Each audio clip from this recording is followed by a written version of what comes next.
ఒక కుటుంబంలో చాలా మంది ఉంటారు. ఒక తండ్రికి నలుగురు కొడుకులు, నలుగురు కూతుళ్ళు, ఎనమండుగురు పిల్లలన్నమాట. చిన్నప్పటి నుంచి చాలా హ్యాపీగా గడుపుతారు. అందరూ చాలా బాగా చదువుకుంటారు. చదువుకొని దేశ విదేశాలు వెళ్ళిపోతారు. అలాగే వారికి ఒకరి తర్వాత ఒకరికి అందరికి మ్యారేజ్లు అవుతాయి. అయితే ఇప్పుడు తల్లిదండ్రి ఇంట్లో ఉంటారు. పిల్లలందరూ దూరాభారాన్ని ఉంటారు. తల్లి తండ్రికి ఒక ఆలోచన, పిల్లల దగ్గరే ఉంటే బాగున్ను అని. కానీ ఏ ఒక్కరు ఉండరు. ఆ పిల్లలు ఎక్కడెక్కడో ఉండటంలో తల్లిదండ్రిని చూసుకోలేకపోతున్నామని పిల్లలు బాధపడుతూ ఉంటారు. ఎవరో ఒక పని అమ్మాయిని పెట్టి వారిని చూసుకోమంటారు.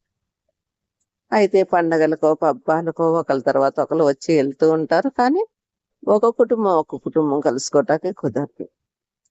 ఒకరోజు తండ్రి చెప్తాడు, మీ అమ్మ చనిపోయేలా ఉంది, మీరందరూ తప్పనిసరిగా రండి అని. నిజానికి అమ్మ బాగానే ఉంటది. వాళ్ళ అమ్మ చూడాలని దిగులు పెట్టుకోవటం వల్ల ఆయన అందరికీ అలా టెలిగ్రామ్ చేస్తారు.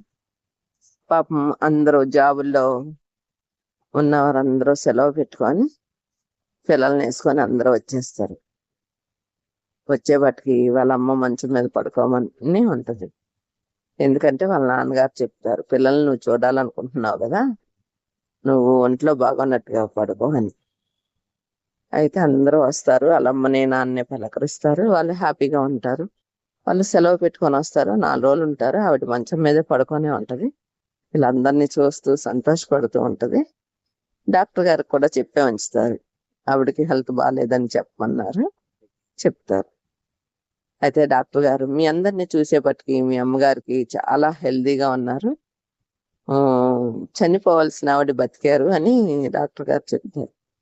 అప్పుడు ఈ పిల్లలు కూడా సంతోషపడి, అమ్మ ఇంక మేము బయలుదేరుతాము, మా ఉద్యోగాల్లో 4 రోజులే సెలవు పెట్టుకున్నామంటే డాక్టర్ గారు చెప్తారు, మళ్ళీ మీరు వెళ్ళాక హెల్త్ పాడైతే ఏం చేస్తారు, కొందరు ఉండండి కొందరు వెళ్ళండి అని. అప్పుడు నైట్ వీళ్ళందరూ కూర్చొని మాట్లాడుకుంటారు. అమ్మ దగ్గర నువ్వు ఒక 4 రోజులు ఉండు, నువ్వు ఒక 4 రోజులు ఉండు, నువ్వు ఒక 4 రోజులు ఉండు అని వాళ్ళు పెట్టుకుంటారు.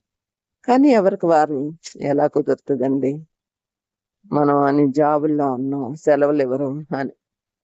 చిన్న కుమారుడు మాత్రం నేనుంటాలే అన్నయ్య అమ్మా నాన్న దగ్గర అని చిన్న కుమారుడు ఫ్యామిలీ ఉండిపోతారు. అందరికంటే చిన్నవాళ్ళు ఉండిపోతారు. ఏంటంటే తనకు ఉద్యోగం లేదు అక్కడ. ఇన్నాళ్ళు అన్నదమ్ములకి తెలియకుండా జీవిస్తారు. భార్య ఉద్యోగం చేస్తూ ఉంటుంది, వాళ్ళు ఉంటామని చెప్తారు. ఇప్పుడు వీళ్ళందరూ ఎవరికి వారు వెళ్ళిపోతారు. చిన్న కుమారుడు, కోడలు, పిల్లలు చిన్నవాళ్ళు వాళ్ళు కూడా ఉండిపోతారు. ఉండిపోతే ఈ తల్లి చాలా సంతోషంగా ఉంటది, పిల్లోడు తన దగ్గర ఉన్నాడని. తండ్రి కూడా సంతోషంగా ఉంటాడు. కుమారుడు కూడా చక్కగా పొలాలు అవి చూసుకుంటూ ఉంటాడు. అంతా బాగుంటది. ఒకరోజు తండ్రి కూర్చోపెట్టి అడుగుతారు, ఏంటి నాన్న, అన్నదమ్ములందరూ విదేశాల్లో ఉండాలనుకుంటే నువ్వెందుకని మన ఊర్లో ఉండాలనుకుంటున్నావు అంటే, నులక మంచం వేసుకొని తండ్రి కొడుకులు కూర్చొని తండ్రి చేయి పట్టుకొని కొడుకు చెప్తాడు, ఏమనంటే, నాన్న నీ ఒడిలో ఉన్నంతసేపు నీ కష్టం విలువ నాకు తెలియలేదు. నిన్ను విడిచి నేను దూరం వెళ్ళా కదా, నా కష్టం ఏంటో నాకు తెలుస్తుంది. నువ్వు 8 మంది పిల్లల్ని ఎలా పెంచావో మాకు తెలియదు నాన్న. కానీ మేము 2 పిల్లల్ని కూడా పెంచుకోలేని పరిస్థితిలో ఉన్నాం. అద్దెలు కట్టుకొని సుఖభాగాలు అనుభవిస్తున్నాం అనుకుంటారు కానీ మనసు ప్రశాంతత లేదు నాన్న. ఇదిగో ఇక్కడికి వచ్చిన కాంచి నా ఊపిరి బిగబట్టుకొని వచ్చాను నాన్న. అమ్మని నిన్ను చూశాక నా హృదయం ఉప్పొంగిపోయింది. ఇప్పుడు నాకు ఏ టెన్షన్స్ లేవు నాన్న, మన పొలాలు నేను చూసుకుంటాను, నేను వెళ్ళను అంటే, అది కాదు నాన్న, విదేశాల్లో ఉద్యోగం చేసేవాడు ఇక్కడ ఏం చూసుకుంటావు అంటే, లేదు నాన్న, మీరు కడ వరకు నేను తోడుగా ఉంటాను. మీరు చిన్నప్పటి నుంచి నన్ను ఎలా పెంచారో అలాగ మిమ్మల్ని నేను పెంచుతాను నాన్న. ఇదిగో మన పొలాలు నేను చూస్తాను, నా భార్య ఇంటి పని వంట పని అన్ని చూసుకుంటది, నా పిల్లలు ఇక్కడే స్కూల్లో చదువుకుంటారు అని కొడుకు భరోసా ఇస్తాడు. అప్పుడు ఆ తల్లిదండ్రి చాలా సంతోషపడతారు. అయితే అన్నదమ్ములు ఫోన్లు చేసినప్పుడల్లా, ఏరా ఇంకా అక్కడే ఉన్నావు ఏంటి అంటే, లేదన్నా అమ్మా నాన్నకి నేను తోడుగా ఉండాలనుకుంటున్నానని చెప్పేస్తాడు. అయితే అన్నదమ్ములందరూ, ఇదేమన్నా పిచ్చోడా ఏంటి, వీడికి ఏమన్నా మతిపోయిందా, అమ్మా నాన్న కోసం ఉండిపోవటం ఏంటి ఉద్యోగాలు వదులుకొని అని వాళ్ళల్లో వాళ్ళు అన్నదమ్ములు అక్క చెల్లెలు మాట్లాడుకుంటారు. కానీ డబ్బులు పంపిస్తూ ఉంటారు అందరూ. ఎందుకంటే తల్లిదండ్రికి అవసరమైనంత డబ్బులు పంపిస్తూ ఉంటారు. వీళ్ళకి ఆ డబ్బులు సరిపోతూ ఉంటాయి.